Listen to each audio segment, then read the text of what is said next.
चला विद्यार्थी मित्रांनो, काल आपण 11.3 या सराव संचमधला प्रश्न पहिला पाहिला होता. आज आपण दुसरा प्रश्न पाहूया. फार सोपा आहे. मग यासाठी तुम्ही सगळेजण आपल्या पुस्तकामध्ये पहा. पुस्तकात जो आलेख आहे तो पहा. चला मुलांनो, पाहूया दुसरा प्रश्न. काय दिलेला आहे? पुढील स्तंभालेखाचे निरीक्षण करून प्रश्नांची उत्तरे लिहा. पहिला प्रश्न. आता पहिला प्रश्न काय दिलाय बघा. काय म्हणले पहिल्या प्रश्नात? शेजारील स्तंभालेख कोणत्या प्रकारचा आहे? मग आता हा स्तंभालेख, अरे हे तर किती सोपा आहे. हे बघा, इथे एक कलर आहे आणि वर एक कलर आहे, इथे एक कलर वर एक कलर. म्हणजे आता हे कोणत्या प्रकारचा असेल? एकदम बरोबर आहे, हे आहे विभाजित. मग ह्याचं पूर्ण वाक्यात कसं उत्तर लिहायचं? शेजारील स्तंभालेख विभाजित स्तंभालेख आहे. आलं का लक्षात? चला दुसरा प्रश्न. अजिताच्या शेतातील तुरीचे उत्पादन एकूण उत्पादनाच्या किती टक्के आहे? बरोबर आहे. आता इथं प्रमाण काय दिले बघा, 1 सेमी बरोबर 10%, आहे का नाही? मग अजिता कुठं आहे? हे बघा, हे अजिता. मग काय म्हणले? शेतातील तुरीचे उत्पादन. मग आता तुरीचा रंग आहे बघा, तूर म्हणजे की गडद. हे तुरीचे उत्पादन किती आहे? 60. मग हे 60 काय आहे? टक्के. म्हणून पूर्ण वाक्यात काय राहायचं? अजिताच्या शेतातील तुरीचे उत्पादन एकूण उत्पादनाच्या 60% आहे, असं पूर्ण वाक्यात लिहायचं. पुढं तिसरा प्रश्न. यश आणि रवी यांच्यापैकी कोणाच्या हरभराचे उत्पादनाचे शतमान किती जास्त आहे? मग आता यश आणि रवी कुठे आहेत बघा बरं. हे बघा, हे यश इथं आणि हे रवी. हरभरा कसला रंग आहे? पांढरा. इथं प्रमाणात पाहायचं, हे पांढरा आहे हरभरा दाखवलेलं. मग आता यश आणि रवी यांच्यापैकी कोणाच्या हरभराचे उत्पादनाचे शतमान जास्त आहे? मग आता हे यश इथं आहे, रवी इथं आहे, आणि हे पांढरा रंग कोणाचा जास्त आहे? यशचा. मग यशचा किती जास्त आहे? तर बघा, हे 50 आणि 50च्या पुढं वर 100पर्यंत, म्हणजे 50 आहे हे. म्हणून ह्याचं उत्तर काय आहे? तर यश. काय तिसरा प्रश्न. यश आणि रवी यांच्यापैकी कोणाच्या हरभराचे उत्पादनाचे शतमान किती जास्त आहे? मग आता ह्याचं आहे 50 आणि रवीचं आहे 30. हे बघा, हे 70 आणि हे 100, म्हणजे 50मधून 30 गेले, उरले 20. 20ने जास्त आहे. मग काय लिहायचं? यशचे उत्पादन 20% जास्त आहे. पुढचा प्रश्न. हे समजला? पुढचा प्रश्न काय आहे? तुरीच्या उत्पादनाचे सर्वात कमी शतमान कोणाचे आहे? अबो, इतका सोपा प्रश्न. 5वीचे प्रश्न 8वीला दिलेत बघा. तुरीच्या उत्पादनाचे सर्वात कमी शतमान कोणाचे? आता तूर म्हणजे काय? बघा, हे गडद. मग सगळ्यात कमी कोणाचं आहे? बघा, हे रंग सुधा. मग किती आहे? हे 40. मग सगळ्या उत्तरात काय लिहायचं? तुरीच्या उत्पादनाचे सर्वात कमी शतमान सुधाचे आहे. 5वा प्रश्न. सुधाच्या तूर व हरभरा यांच्या उत्पादनाची शेकडेवारी किती? मग आता सुधाच्या तूर आणि हरभराची शेकडेवारी, बघा सुधा कुठं आहे? बघा इथं सुधा. मग आता तूर म्हणजे गडद. मग किती? तुरीची आहे 40% आणि हरभराची आहे 60%.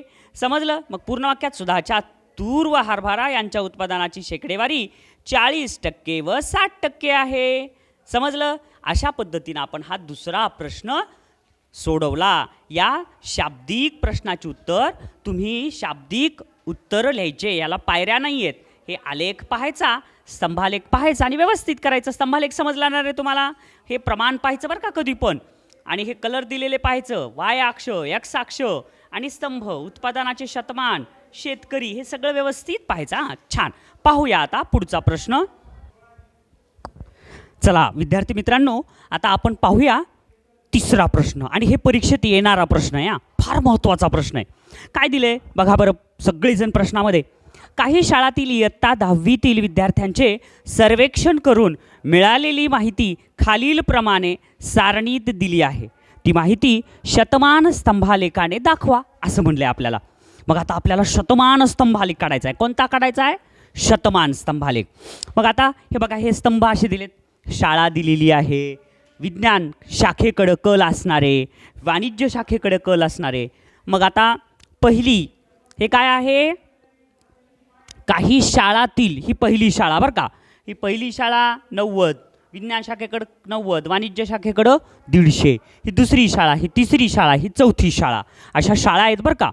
मग आता ह्या 10वीतील विद्यार्थ्यांचं सर्वेक्षण केलंय. मग आता हे दोन्ही मिळून 10वीतले विद्यार्थी आहेत, बरोबर आहे. मग आता आपल्याला हे शतमान आहे. शतमान म्हणजे काय? 100. 100 म्हणजे काय? शेकडा. आणि शेकडा म्हणजे काय? टक्के. मग आता आपल्याला काय करावं लागेल मुलांनो? विज्ञानाची आणि वाणिज्याची हे संख्या दिलेली आहे, त्याचं टक्क्यामध्ये रूपांतर करावं लागेल. टक्क्यामध्ये रूपांतर कधी होत असते? समजा 100 पैकी 10 मार्क पडले म्हणजे 10% झाले, बरोबर आहे, असं आपण म्हणतो ना. तसं आता हे 90 आहेत. मग हे 90 किती पैकी 90 आहेत? विचार करा. चुकलं. 10वीतील विद्यार्थी आहेत एका शाळेतले. पहिली शाळा, ही दुसरी शाळा, तिसरी शाळा, चौथी शाळा. मी सांगू? अरे वेड्यांनो, 90 आणि 60 किती होतात? 150. हायतच किती मुलं? 150. त्या 150 पैकी 90 मुलं विज्ञानचे आणि 60 मुलं वाणिज्याचे. हे कळालं आता. मग आता तुम्हाला किती पैकी किती मार्क पडले ते कळालं. म्हणजे समजून घेण्यासाठी 150 पैकी 90 मार्क विज्ञानला, 150 पैकी 60 मार्क वाणिज्याला. समजलं? मग आता हे जर समजलं तर ह्याची टक्केवारी काढायची. आणि एकदा जर टक्केवारी आली रे आली की धडाधड पुन्हा इथं वाय अक्ष काढायचं, इथं एक्स अक्ष काढायचं, 100 पर्यंत स्तंभ काढायचं, प्रमाण लिहायचं, दन दन दन दन दन दन रंगवायचं. म्हणजे 8वीला गणितामध्ये चित्रकलेचा तास आहे का नाही? मजा. चला तर मग आपण सोडूया, टक्केवारी काढूया. विद्यार्थी मित्रांनो, हे फार महत्त्वाचं आहे बरं का. सगळेजण पहा इकडं. मग आता 90 आणि 60 150 झाले. मग 150 पैकी 90 विज्ञानची टक्केवारी काढू आपण. नंतर वाणिज्याची टक्केवारी काढायची. मग आता कसं काढायची टक्केवारी? हे 0 कटलं, हे 0 कटलं. 5 2 10, 5 3 15, 5 2 10. मग आता 3 परत 90ला भाग. 3 1 3, 3 3 9, 0ला 0. 30 गुणिले 2 बरोबर आलं 60%. आलं? तसंच खालचं पण. आता हे 90 आणि 60 किती झाले? 150. म्हणून 150 पैकी 60 बरोबर आहे. मग आता हे 0 कटलं, हे 0 कटलं. 5 2 10, 5 3 15 आणि इथं वर 5 2 10. परत 3 त्या 60ला काटायचं. 3 1 3, 3 2 6, 0ला 0. वर 20 गुणिले 2, खाली एकच उरलं. 20 2 40%. हे समजलं? हे लक्षात आलं? आता हे जर लक्षात आलं तर त्याच्या पुढचं सांगा बरं, प्रयत्न करा. हे चुकलं तर चुकलं, कुणाला शिक्षा नाही. आता बघा, आता इथं मग आता ही दुसरी शाळा आहे. मग आता हे 60 किती पैकी 60 पडले? अरे वा, व्हेरी गुड. आलं बघा रे, आलं, एकाला आलं. 60 आणि 20 किती? 80. 80 पैकी 60 बघा, 80 पैकी 60 गुणिले 100 टक्केवारी काढायचं म्हणून. मग आता हे 0 कटलं, हे 0 कटलं. मग आता काय? 4 1 4, 4 2 8. समजा बे न घालू, बे चोक 8 आणि बे पंचे 10. परत 4 न वर 60ला भाग जात आहे. 4 1 4, हे 4 1 4, 6 मधून 4 गेले, 2 उरले आणि 4 पंचे 20. 15 गुणिले 5, 15 1 15, 15 2 30, 15 3 45, 15 चोक 60, 15 5. इथं बघा रे, हे जर 75% झाले तर इथं 75 किती मिसळल्यावर 100 होतील? राईट. म्हणजे खालचं 25%च येतंय. कसं येतंय ते बघा. आता 20 आहे ना वर, हो का? 20 किती पैकी 20 आहे? हे 60 आणि 20 80. 80 पैकी 20. हे बघा इथं 80 लिहिलं खाली.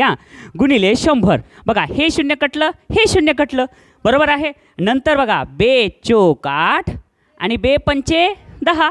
परत 4 1 4 आणि 4 पंचे 20. 5 5 25. आलं का नाही? हे समजलं का तुम्हाला? म्हणजे वरचा आला की खालचा आपोआपच येते. तसंच आता पुढचंही. आता विचार करून हात वर करून उत्तर द्या, हात वर करून. आता हे तिसरी शाळा आहे. मग विज्ञानचे 25 आहेत. मग किती पैकी 25? हा तू सांग रे. अरे वा, आलं. 50 पैकी. हे छान. हे बघा 50 आणि वर 25 गुणिले 100. समजलं? मग आता काय? काटाकाटी किती सोपं आहे. हे बघा हे 0 कटलं, हे 0. 5 1 5, 5 2 10.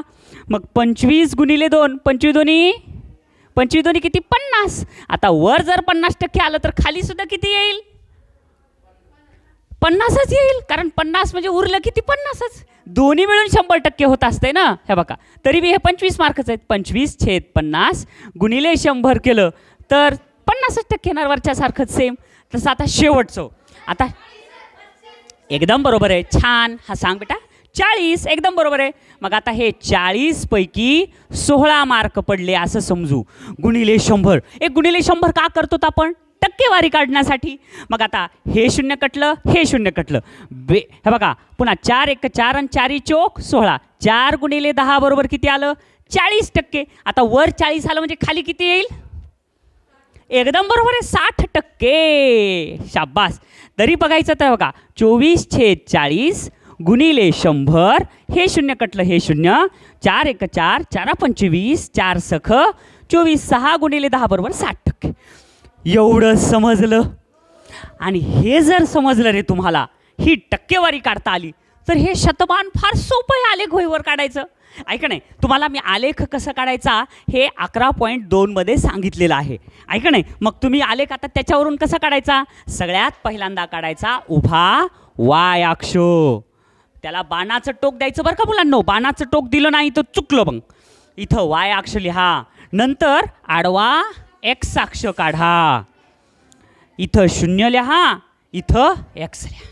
हे एवढं समजलं सगळ्यांना. आता त्याच्यानंतर लिहायचं आहे सगळ्यात महत्त्वाचं विमान प्रमाण रे. विमान कुठं असते? वर. आणि आपल्या आलेखाच्या ह्याच्यात प्रमाण कुठं असते? वर. समजलं? बघ प्रमाण लय महत्त्वाचं असते. प्रमाण हे बघा, प्रमाण. मग काय लिहायचं? वाय अक्षावर 1 सेमी बरोबर 10%. समजलं? मग आता ठळक करायचं बघा. ह्याला असं रंगवलं, ह्याला देऊ आपण विज्ञान. विज्ञानकडे कल असणारे. आणि ह्याला देऊ वाणिज्य. हे वाणिज्यकडे कल असणारे. हे समजलं? एवढं समजलं. आणि एकदा प्रमाण जर आलं तर सगळंच येते तुम्हाला. मग टेन्शन काहीच घ्यायचं नाही. त्याच्यानंतर तर फार सोपं आहे बाळांनो. आता तिथं जर दिलं तर मग इथं 10 20 30 40. हे बघा 10 20 30 40 50 60 70 80 90 100. हे तुमच्या वहीमध्ये ठळक ठळक रेषा असतात ना, रंग गडद 1 सेंटीमीटरच्या, तिथं रेष ओढायची. हां, मग आता इथं 10 20 30 40 50 60 70 80 90 आणि 100. एवढं समजलं? आता त्याच्यानंतर काय करायचं बाळांनो? आता स्तंभ काढायचे. सगळ्यात पहिल्यांदा बघा, शाळा पहिली, विज्ञानची टक्केवारी 60 आहे. मग 60 कुठं आहे? बघा इथं 1 सेंटीमीटर अंतर सोडायचं. पण आपल्याला हे 100पर्यंत काढावं लागते. हां, स्तंभ. मग 100पर्यंत स्तंभ काढला. आलं का लक्षात? मग आता ही 100पर्यंत कोणती आहे? ही पहिली शाळा आहे. लक्षात आलं का? मग आता 60पर्यंत आहे बघा, ह्या 60पर्यंतच रंगवायचं. एवढं समजलं? काही टेन्शन? सोपं आहे ना? तसंच आता दुसरी शाळा बी 1 सेंटीमीटर अंतर सोडा. बरोबर अशा पद्धतीनं काढा. आणि दुसऱ्या, आता विज्ञानची 60% होती, 40% आपोआप वर येते बघा. ह्या 60च्या पुढं 10 20 30 40, वरचं 40 आलं ऑटोमॅटिक. समजलं? एक रंगवलं की दुसरं ऑटोमॅटिक येतं. आता दुसरी शाळा, दुसऱ्या शाळेचं 75%. मग 75% 70 आणि 70च्या अर्ध बरोबर 75. ह्याला रंगवायचं. काही टेन्शन घ्यायचं नाही मुलांनो. अगदी सहज सोपं छान व्यवस्थित करायचं. एवढं समजलं? आता हे 75 आलं, वरचं ऑटोमॅटिक 25 येते. इथं लिहायचं दुसरी शाळा. त्याच्यानंतर तिसरी 50%. मग पहिलं 100 काढा व्यवस्थित. ह्या बघा 100पर्यंत काढा. आणि आता 50%, तंतोतंत 50%. ह्याला रंगवायचं तंतोतंत. हे लक्षात आलं सगळ्यांना? थोडं थोडं लक्षात यायलंय? शाबास. त्याच्यानंतर चौथी शाळा, इथं लिहायचं तिसरी शाळा. चौथी शाळा पण 100पर्यंत. हे शतमान स्तंभालेख आहे म्हणून हे बघा 100पर्यंत काढलं. आता काय? 40%. हे बघा 40 इथून बरोबर इथं रेष ओढायचं आणि यावर रंगवायचं. मला सांगा बरं, आहे का नाही सोपं चित्र काढल्यासारखं? आहे का नाही? इथं लिहायचं चौथी शाळा. समजायलंय सगळ्यांना? लक्षात यायलंय? मग आता इथं लिहायचं शाळा. ह्या सगळ्या काय आहेत? शाळा. आणि इकडं लिहायचं टक्केवारी. मग अशा पद्धतीनं तुम्ही जर काढलात तर तुमचा सगळा प्रश्न बरोबर येतो आणि तुम्हाला परीक्षेमध्ये पैकीच्या पैकी मार्क येतात. आपलं एकच लक्षात ठेवायचं मुलांनो, अवघड आहे ते सगळ्यांसाठी अवघड आहे, पण सोपं सोपं अवघड जाऊ द्यायचं का?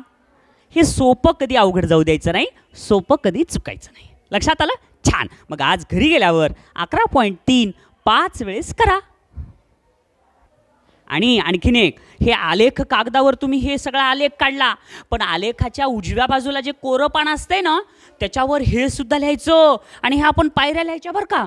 नुसतं परीक्षेत ह्यालाच मार्क आहेत असं नाही, तर आलेखाच्या इकडल्या पानावर हे टक्केवारी पण यायला पाहिजे, तर पूर्ण मार्क मिळतात. समजलं बाळांनो? छान. पहा पुढचं.